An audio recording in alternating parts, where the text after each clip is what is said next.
Welcome to Sengoku Daimyo's Chronicles of Japan. My name is Joshua, and this is episode 127, Time and Direction in Ancient Yamato. Officers of the court stood in the pavilion. The soft trill of water could be heard trickling from one reservoir to the next. They watched closely as a measuring stick rose through the hands of the figure of a court official. Eventually, the figure's outstretched arm indicated a line with a single character next to it. On cue, one of the officials began to beat the large drum that was nearby. The rhythm was slow but deliberate, and the sound was loud, echoing to the mountains and back, showering the nearby palaces in a layer of sound. Across the palace, people briefly paused, took note of the number of strokes, and by that, they knew the time of day. Without giving it much more thought, they then went about their business. This episode, we find ourselves partway through the reign of Nakano-Oe, aka Tenji Tenno. His formal reign started in 668, but he had been pretty much running things since the death of Takarahime in 661, and arguably for much longer than that. 668, however, saw Nakano-Oe ascend to the throne in his new palace in Otsunomiya, officially making him the sovereign. And although 645 is the year Nakano-Oe and others started the Taika reforms, it's not really wrong to say that 668, the start of Nakano-Oe's official reign, brief as it would be, was when he had the ability to bring it all together and set it into stone. We've talked about many of these reforms before on the podcast, but a lot of them were associated with the continued push to incorporate continental concepts into Yamato society, covering everything from court ranks to how to organize agricultural production. Of course, there was also Buddhism, which we've covered numerous times, but there were other concepts coming across as well, including ideas about history and writing, as well as ancient STEM, science, technology, engineering, and mathematics. This included architects and new ways of constructing buildings. And it also meant ways of seeing the world, including things like direction and time. And this is what I want to focus on this episode, taking a break from the primary narrative to spend some time on what we might call Yamato concepts of science, especially on how they thought about the structure of reality and the organization of time in the universe, their cosmology, as it were. After all, to better understand the reasoning and motives of people, it is helpful to try and understand how they saw the world, not just for translation purposes, understanding things like when an entry says the hour of the horse on an elderwood day, but also understanding how things actually worked in their eyes. For instance, the idea of auspicious and inauspicious times and directions is something that most listeners probably don't incorporate much into their daily lives today, but the chroniclers and the people of Yamato absolutely did. So understanding concepts like this can sometimes be the key to unlocking why historical people may have taken actions that they did. In particular, we'll talk about things like Yin and Yang, the 5 elements, the 10 stems, and 12 earthly branches, and what all that meant for the Yamato ideas of organizing time and space. Now, a large part of Yamato cosmology is tied to something called onmyodo, literally the way of yin and yang, which in the organization of the Ritsuryo state fell under a particular ministry known as the onmyoryo. Now, if you've heard of onmyodo before, you likely have heard about the onmyoji, practitioners who studied the flow of yin and yang and who could reportedly do miraculous things with that. A 10th century onmyoji, the famous Abe no Seimei, is perhaps the most well known, with numerous stories about his exploits, which were then turned into fantastical series of stories by the award-winning author Baku Yume Makura. Those were then turned into manga, movies, and more. Abe no Seimei is kind of like Japan's Merlin or Gandalf, at least in the stories. But back to the organization we mentioned. The onmyoryo, which was probably just getting started with all of these reforms, was responsible for understanding yin-yang theory, or onmyodo, which included divination techniques as well as astronomy, or tenmondo, and calendar making, or rekido. While some of this was based on straight-up natural observances, a lot of it was explained through older concepts of yin and yang theory.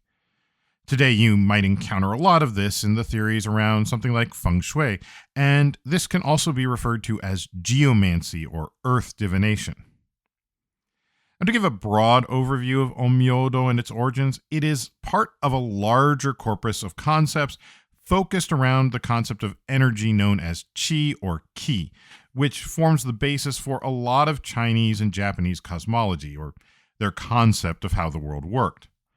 Much of this is tied up in concepts that are modernly broadly called Taoist or associated with so-called Taoist practices. That term can be a bit misleading, though, as strictly speaking, Taoism refers to the teachings of the legendary philosopher Lao Tzu in his book, the Tao Te Ching, as well as works attributed to later authors like the Zhuangzi.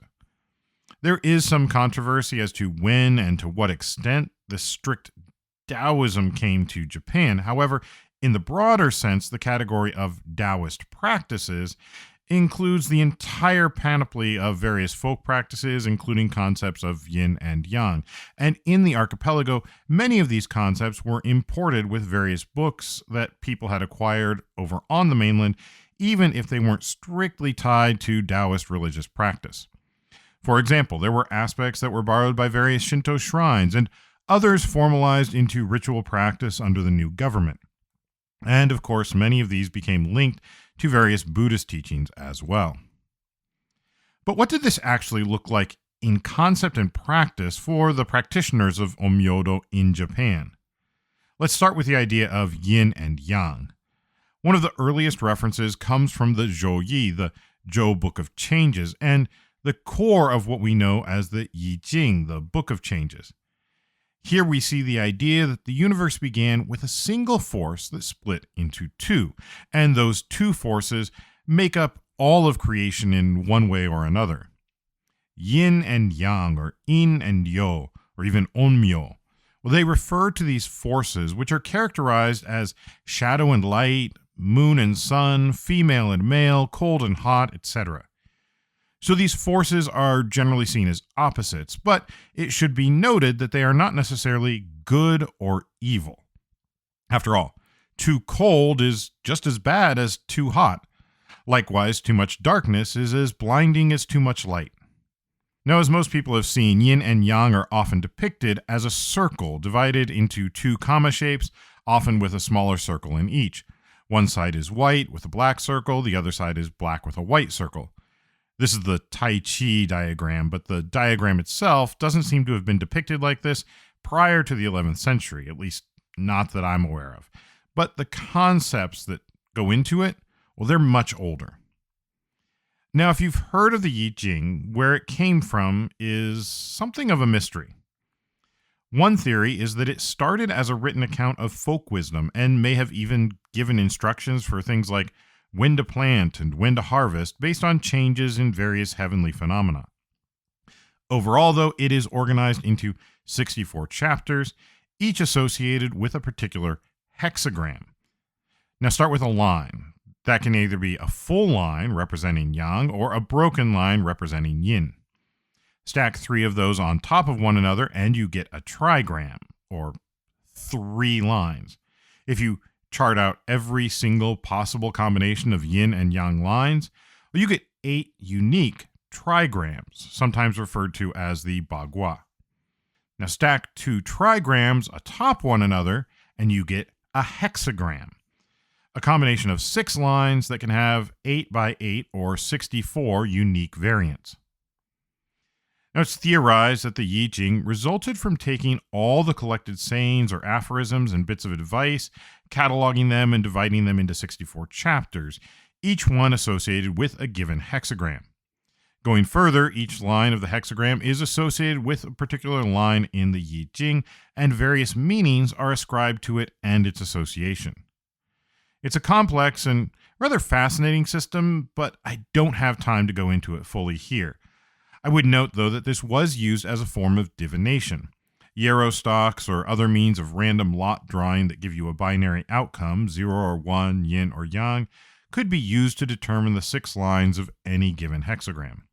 This in turn would reference a chapter in the Yi Jing, which was then interpreted as a sign as to how to read a given situation that you might find yourself in. Now, what's really important to understanding the worldview of this time is this idea, represented by the hexagrams of the Yi Jing, that you can encompass anything about the universe by making and cataloging different amounts and arrangements of yin and yang.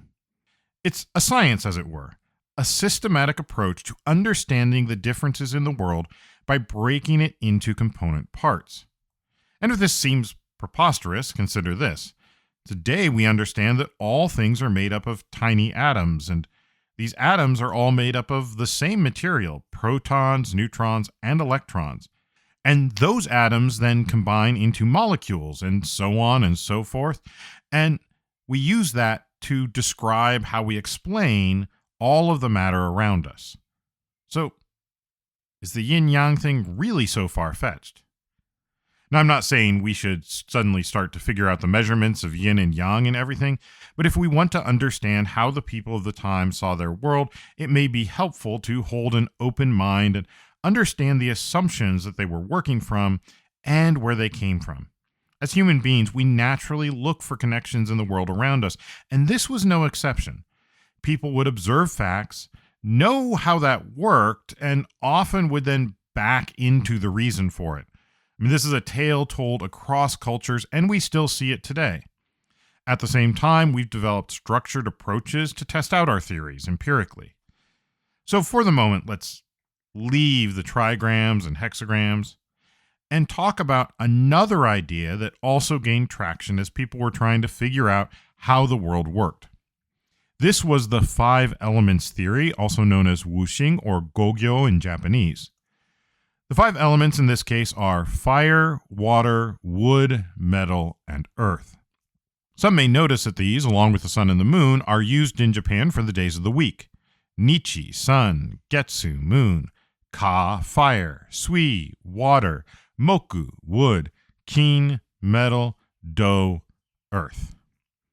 Buddhists, by the way, also had an elemental system with only 4 elements: fire, water, air, and earth, possibly connected with some Greek influence and brought along with Buddhist practice. For now, however, let's focus on the 5 elements theory. We'll leave the 4 elements for another day. Now, the idea in wuxing is similar to that of yin and yang in that everything in creation is made up of these 5 elements in some degree and configuration. Furthermore, there are creation and destruction cycles, so fire creates ash or earth. Earth gives birth to metal. Metal creates water. I mean, look at a cold piece of metal in a warm environment. See how the water droplets form on it? And imagine what that would look like without understanding humidity and how there could be invisible water vapor just in the air. And then water creates woods or plants. I mean, any farmer could tell you that without water, the plants die. And heck, you get water and suddenly plants seem to sprout up everywhere. And wood is where we get fire from. Of course, the reverse cycle is the opposite. Fire eats wood. Wood drinks up the water. Water rusts metal. Metal tools plow the earth. And earth can be used to douse fire. Finally, there is another cycle of weakening, because fire heats and weakens metal. Metal chops down wood, the tree's roots break up rocks, the earth soaks up water, and water likewise puts out or weakens fire. It kind of is like a giant game of rock, paper, scissors. And so this is how the theory went. If these elements make up all matter, then these relationships continue on a more complex scale in everything.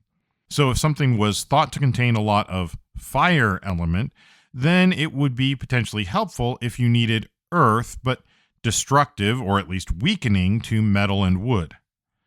Properly accounting for these elements was important to achieve the results you were looking for, whatever that might be. These were the kinds of things that were incorporated into traditional medicine practices, but also applied to auguries or divinations about things like where and how to build a building. Even today, shrines will sell calendars that help people know the prominence of certain elements, and some folk remedies may look to balance the elements, much as medieval European medicine was often designed to balance the four humors that ancient physicians believed were present in the human body. The chart of these five elements and their relationships is something you may have seen.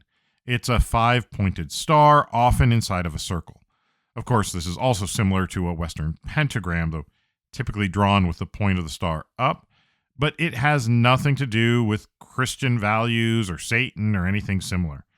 Rather, it is just a way to represent these five elements, and you'll see it frequently in reference to onmyodo. The elements were used to categorize many different areas of groupings of the five. This included the various directions into five directions. Of course, you may be wondering about that since most societies usually mark the four cardinal directions, and in this case they did the same but added the fifth as center. And from this you get concepts like the north is water, it is related to cool or cold weather, and it's represented by the color black. To the south, opposite of the north, is fire. It's hot and the color is red. Of course, this probably doesn't take a huge leap to see the connections they drew, since these civilizations are in the northern hemisphere. The farther north you go, the colder it generally gets. The farther south you travel, the warmer it gets, generally speaking, at least until you reach the equator. Meanwhile, the west was related to metal and the color white, while the east was related to woods and forests and the color blue. All right, that last one in particular probably doesn't make a lot of sense to us. After all, we likely associate blue with water, and wood or trees would be associated with maybe brown or probably green. Well, in this case, it goes beyond that. So the north is water, but it is also associated with darkness, shorter days in the winter, and things like that. So the association of north with black makes sense, but many also look at the ocean, a big body of water, and don't necessarily see it as blue. They may see it as dark or even black, like Homer's famous wine dark sea. Furthermore, although the Japanese have a word for it, midori, green was not a primary color in Japan. Instead, it was considered just a shade of aoi, or what we would call blue today. Even today in Japan, they might refer to a green traffic light as an aoi shingo, not midori shingo.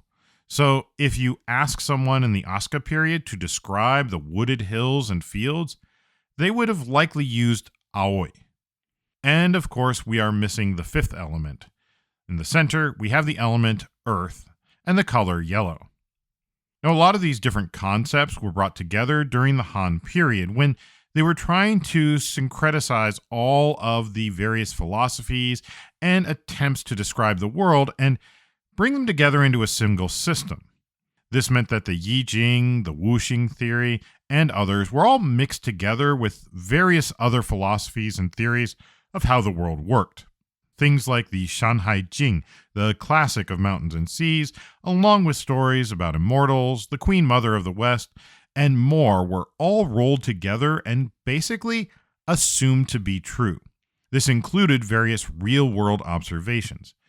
Therefore, there were many attempts to try and reconcile all of these various theories together. One of the other concepts that we've discussed before was the system of 10 heavenly stems and 12 earthly branches. We've mentioned this before regarding the sexagenary cycle of counting the years, but I'll recap it a little here. So the 10 heavenly stems and the 12 earthly branches are concepts that go back to at least the legendary Shang period and even show up in various bronzes. And it wasn't until later that they would be associated with other ideas. The 10 heavenly stems were each associated eventually with one of the 5 elements, with each element being represented by a greater and lesser or elder and younger stem. And then each of these 12 earthly branches were associated with animals, what we often call the Chinese zodiac. But these associations, they all came much later, though they would have been in place by the time of the Tang Dynasty. Now, we talked about how this applied to the calendar and that it was used to track years in 60-year cycles, but it also was used to track days of the year. The 12 earthly branches were also used for earthly directions. The first, the rat, was in the north, and the order continued clockwise to the east, the south, the west, and then back up to the north. Now, this means that the four cardinal directions, north, south, east, and west, well, they all match up nicely with one of the 12 earthly branches. But as for things like northeast, southeast, southwest, and northwest, well, to get those, like we think of them maybe today, you would need to combine at least two branches. So, for instance, the northeast was a combination of the ox and tiger, or Ushitora. Speaking of 8 directions, where have we also heard the number 8 come up recently? That's right, the 8 trigrams, or bagua. So each one of those trigrams, each representing a different concept, got associated with a direction as well. Now, this makes it easier to see where practices of geomancy came from. You had a system with complex, overlapping associations between different concepts and the physical world. And in the Tang Dynasty, they used all of this to understand not only how things had happened, but also how the world would be in the future. In other words, they tried to use it to make predictions, hence the mancy of geomancy. In the Yamato state, all of this became an official part of the government under the Onmyodo, a branch of the government whose job was to make observations and figure things out from there for the good of the state and the people. They made observations of the heavens to figure out how the calendar should be aligned, which months should come at what time, and when there should be leap months or intercalary months to keep various astronomical phenomena in the correct seasons, which were also further divided up into 24 periods. They also kept track of the movement of bodies like the various planets, because those planets were also assigned values and thought to affect the flow of energy within this framework. And so comets, storms, eclipses, and more were all important because of the theory that everything in the heavens impacted and were reflections of how things were happening here on Earth. Similarly, these various discussions of white animals and other omens were likely captured and cataloged by these officials as well, attempting to figure out what exactly they meant. All of this also influenced things like how palaces, buildings, and even capitals would be built and laid out. For the palace, it was important that the sovereign be in the north, looking south. In fact, many maps would have the south at the top because that's how a sovereign would be viewing it, where it stretched out before them. And one would need to consider various features, including mountains and streams, as all of those things carried various meanings, but it wasn't as simple as just finding the one thing that could affect a person, place, or thing. As they observed differences, they would also have to catalog what happened and try to determine what the cause would be based on their understanding of the world. And in the archipelago, this would also include an understanding of the Buddhist and local kami-based wisdom and knowledge as well. One of the things in the Chronicles that inspired this episode was something I actually mentioned last time, a record from 666 talking about Chiyu, a Buddhist priest of the Yamato no Aya family, who presented a south-pointing chariot to the sovereign Nakano Oe. This appears to be the same Chiyu from a similar record in 658, which also refers to him building a south-pointing chariot. So did it take him 8 years, or is he just now presenting it to the sovereign? And what exactly is a south-pointing chariot? Well, as the name implies, a south-pointing chariot is a two-wheeled chariot that always points south. More appropriately stated, it is a wheeled device with a figure of some sort on top, much like a weather vane, which always points south. This is usually described as the figure of a person or an official pointing in the appropriate direction.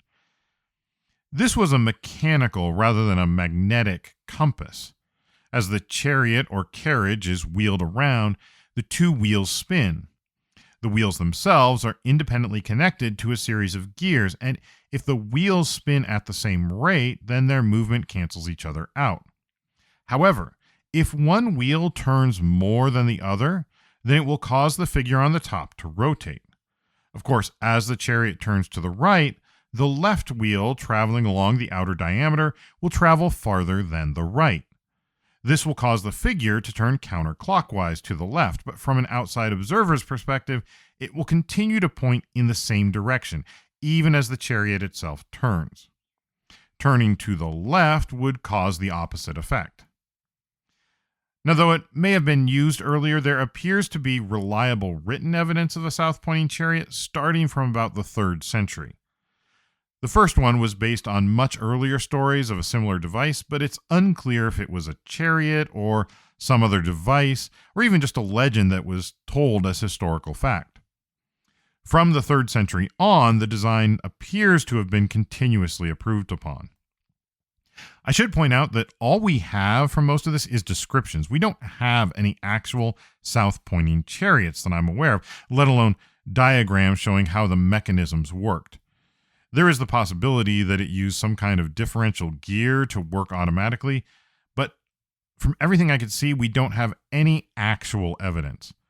There are other theories that it may have required some kind of manual switch so that it would attach to one wheel or the other as needed. That would require, though, that the chariot be moving in either a straight direction or turning in one particular direction, which seems rather unwieldy.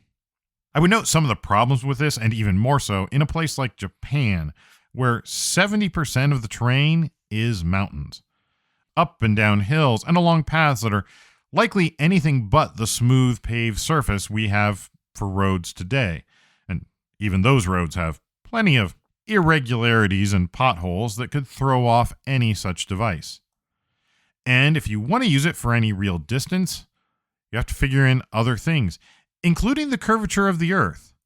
After all, with the Earth being, well, relatively speaking, a sphere, any chariot traveling due west to east or east to west, other than at the equator, would have one wheel traveling farther than the other one.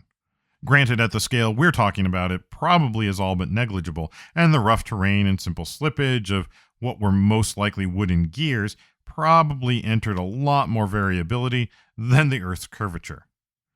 And one of the other issues is that the chariot only points south if you set it up to do so.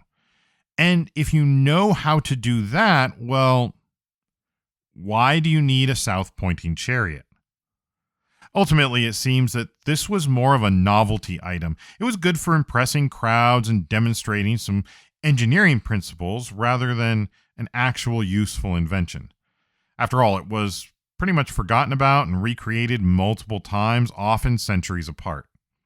Had it been truly a useful invention, it probably would have been kept in constant use. Meanwhile, I suspect that there were a fair number of farmers and others who knew that you could more easily and reliably just use the sun and stars as long as the weather was clear. There's also some evidence of an understanding of magnetic compasses since at least the 2nd century BCE. Early Han sources suggest that a spoon made of naturally magnetized ore could be placed on top of a polished bronze surface, and it would align itself north to south.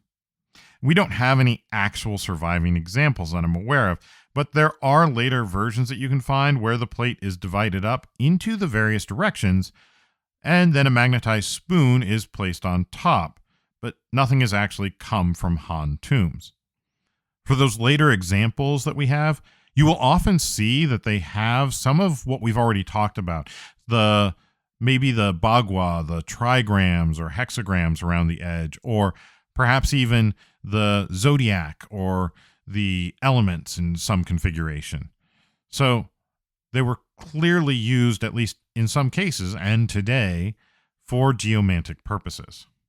Now, a more practical compass with a magnetized needle does seem to have been developed by the 11th century, which could then be used for actual navigation. By the way, the spoon as a compass pointer may be in reference to the Big Dipper constellation, which was envisioned as a spoon or ladle in shape. The 7 stars were often used in geomancy, likely because of their importance, at least in the northern hemisphere, of pointing to the north. So there's some thought that the needles of these early compasses weren't literally spoon-shaped, but symbolically representative of the Big Dipper or the northern ladle. That said, we definitely have ones today that use a spoon. Now, quick astronomy lesson here. If you are in the northern hemisphere, particularly from the 35th parallel to the North Pole, you can see the 7 stars that make up the constellation or asterism we know as the Big Dipper. In English, we sometimes also refer to this as Ursa Major, though technically the familiar 7 stars are just part of that larger constellation. In Japan, the same constellation is often referred to as Hokuto Shichise, the 7 stars of the northern ladle. It can be seen further south, but parts of it may dip below the horizon during the autumn season. Now, it's important for several reasons. One is that it is made up of particularly bright stars, which you can generally see even when other stars may not be visible. Second, its distinctive shape lends itself to being easy to find in the sky. And finally, if you draw a line between 2 of the stars at the end of the cup of the ladle, you can follow that line to find Polaris, or Hokyokuse, the North Star, which means you know which direction is north. And once you know that, well, you can use it to figure out pretty much any other direction. And Polaris is less than a degree off of true north, making it even more accurate than most magnets, as the magnetic pole can be quite different depending on its current position, and magnetic north changes over time as the magnetic field around the Earth fluctuates. That said, this was not necessarily the case in ancient times. 4,000 years ago, the star closest to true north would have actually been the star Thuban in the constellation Draco, a star that most of us probably haven't even heard of. Polaris in the constellation Ursa Minor, the Little Bear, also known as the Little Dipper, apparently took over as the North Star sometime around 500 CE, from what I could tell. However, even before then, the mouth of the Dipper could still be used to indicate north. In fact, if you draw a line between 2 of the stars in the back of the constellation, you also end up finding Thuban, more or less. So even if the North Star itself wasn't accurate, finding the Dipper would still help you orient yourself, especially if you can find true north during the day and then compare that with the constellation at night. Which helps to understand why astronomy, or Tenmondo, was so important in the Onmyoryo. Though it wasn't just a study of stars, but the way of the heavens in general. And the changes in the heavens brings us to another important concept: the flow of energy across the seasons. From the bright days of summer filled with sunshine and yang energy to the dark yin energy of winter's long cold nights. And it wasn't enough to just know what happened and where. When could also be important. Obviously, you need to know when to sow seeds, flood the fields, and harvest the rice. Beyond that, though, you have other concepts, such as how the day and even hour of an event could be symbolically important. And of course, all of these had their own associations with various concepts of the flow of yin and yang energy. Now, knowing the year, the month, and even the day is largely just a matter of counting. But let's talk about something a little more tricky. How do you know what hour it is? This brings us to the vignette at the top of the episode about the clepsydra, or water clock, that Nakano Oe is said to have built. Now, we talked about some of the fountains and similar things that have been discovered in the Asuka region back in episode 118.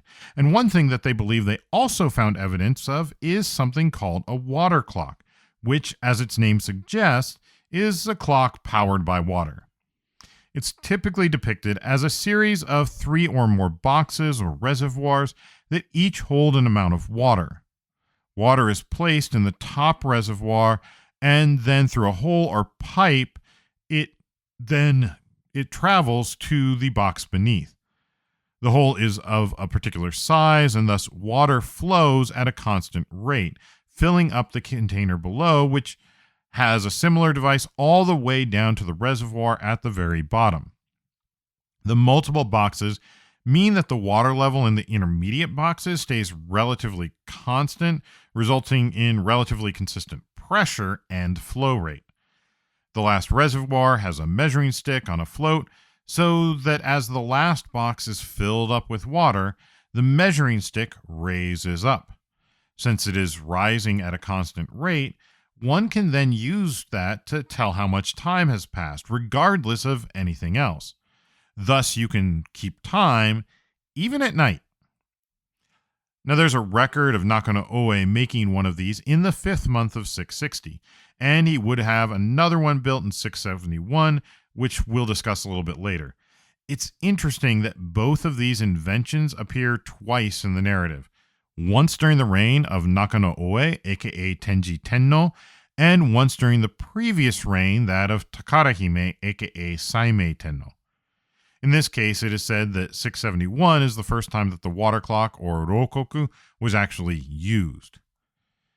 Now, from what I can tell, there is nothing that definitively indicates that the Mizuochi site in Asuka was definitively the site of Nakano Oe's water clock.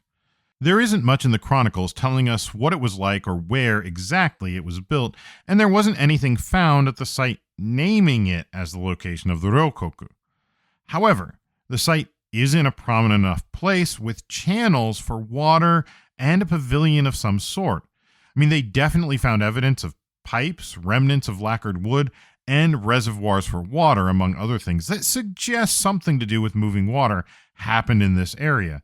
So it seems a pretty strong choice, as it all fits with theoretical archaeological reconstructions. Now, a water clock like this is excellent for keeping accurate time at all hours of the day.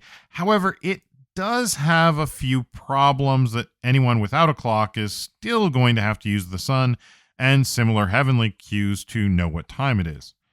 So how do you let them know? Well, it turns out the continent had an answer for this as well and instituted various systems of drums and bells to let people outside the view of the actual clock know the hour. In fact, some of these practices continued in one form or another right up to the modern day, with or without a water clock. After all, the key was to give the community some sense of the passing of time, but I don't know that anyone was using it to time things more precisely than a general idea of an hour, though they did have the concept of their own minutes and seconds, that you probably just counted those on your own. Which brings us to just how they saw time back then. Now, the system of time that the Chronicles appears to use seems to have come over from the continent, where there appear to have been several different methods for telling time prior to modern clocks. And while there was an idea of dividing the entire day into 12 segments, the time, as it was announced, was not always consistent with those 12 segments or hours. Rather, time was based around the key parts of the day. So, for instance, there was sunrise, noon, sunset, and midnight. And while noon and midnight remain exactly 12 hours apart, sunrise and sunset change with the seasons. So if you call out sunrise and then divide the time between sunrise and noon into equal segments of time, the size of those time segments change with the seasons.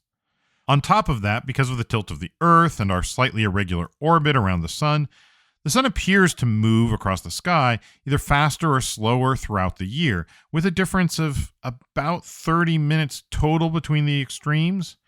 Now, this isn't going to affect most people's daily lives, but would have been noticeable to those taking accurate measurements. Now, in ancient Han, this appears to have been common in cities and towns, with a watch that would call out as they progressed on their rounds at set points in the day and night, relying largely on heavenly cues, but I suspect that didn't lead to the most accurate timekeeping. Nonetheless, as we mentioned, it was sufficient for what most people needed. The telling of time in this manner was partly to help with keeping track of the time of day, but was also just as much an announcement that the watch was on duty and a warning to would-be criminals. Now, a water clock was an excellent device for keeping track of a standard absolute time, such as it were, but it required constant maintenance. If you already have a watch calling out the time, perhaps they can also keep the water clock properly set, but you did have to have someone constantly filling it up and draining it at known points of the day. Plus, there was the problem that you only knew the time if you could check it, and it wasn't like a clock tower or something similar, so you needed someone there to basically call out the hours. And so in 671, it appears that Nakano Oe instituted the continental idea of drums and bells to announce the time to the people, or at least to those in court, because we really don't know how far it carried. We also don't have a record of exactly how they were used, but we can infer from other sources on the continent. And what we do know is that some traditions of announcing the time with drums and bells, they continued to be employed in Japan until the Meiji era, though perhaps not without interruption. Temples and the like had bells or drum towers, and as the day progressed, they could beat out the time. It was not, however, telling time as we might think of it, with, say, 1 stroke at the first hour, 2 at the second, that sort of thing. In fact, in many ways, they seem to have counted backwards, and they only counted 12 hours, not our modern 24. By the Edo period, it seems that it was common practice to toll the bells 9 times at noon and at midnight. From there, they would actually count down, with 8 bells at roughly 2 o'clock, 7 bells at 4 o'clock, 6 bells at 6 o'clock. That would then be another issue. From 6 o'clock, the number of bells that would be tolled continued to decrease, so that 8 o'clock there'd be 5 bells, and then 4 bells at 10 o'clock, and then it would jump back up to 9 and start over again. Now, why these numbers were used for the different hours, we're not entirely sure, and I have no idea if these numbers, the numbers of bells, were similar to the same ones used in the 7th century, though it does seem to match similar continental traditions. The hours themselves were actually not really known necessarily by a number, but were more likely to be known by the 12 signs that came to be associated with the zodiac. The hour of the rat, the hour of the ox, the hour of the tiger, etc. Midnight fell in the middle of the hour of the rat, and noon fell in the middle of the hour of the horse, generally speaking, with each hour being almost exactly 2 hours by our modern reckoning. There were other systems in use as well. One divided the entire day up into 100, and then each of those divisions by another 10. The key was whether or not it was an absolute or relative measurement. Now, something like the rokoku, or water clock, would indicate an absolute measurement. After all, the fall of water from one reservoir to another was not affected by the change in seasons, at least as long as the water didn't freeze. The flow was constant, as was the measurement of time. For those using other forms of reckoning, such as celestial phenomena or a sundial, things might be a little bit less accurate. This was especially true when using concepts like sunrise and sunset. Still, through observing the changes over the year, people eventually figured out charts and rules to help reconcile the absolute forms of measurement with things like solar time. There were other methods of telling time as well. Perhaps one of the more pleasant was the use of incense sticks. By the time of the Tang Dynasty, incense in stick form was actually relatively common, and it had been noticed that sticks of incense could be made to burn at a fixed rate.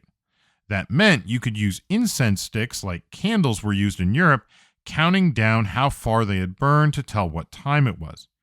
If you were really fancy, you could make a single stick out of different types of incense, so that as it hit a new hour, the scent would change, alerting you to the time through your olfactory senses. Speaking of time, we have hit the time for the end of this episode. We do have some more information on this on our website, sengokudaimyo.com, and we'll have links to those sections of the website accompanying our blog for those who want to read more. Next episode, we will focus more on the reign of Nakano Oe, aka Tenji Tenno, from his seat at Otsunomiya. Until then, thank you once again for listening, and thank you for all of your support. If you like what we're doing, please remember, tell your friends and feel free to rate us wherever you listen to podcasts. And if you feel the need to do more and want to help us keep this thing going, we have information about how you can donate on Patreon or through our coffee site, ko-fi.com/sengokudaimyo, or find the links over at our main website, sengokudaimyo.com/podcast, where we will have some more discussion on topics from this episode. Also, feel free to reach out to our Sengoku Daimyo Facebook page. You can also email us at thesengokudaimyo@gmail.com. Finally, thank you to Ellen for their work editing the podcast, and that's all for now. Thank you again, and I'll see you next episode on Sengoku Daimyo's Chronicles of Japan.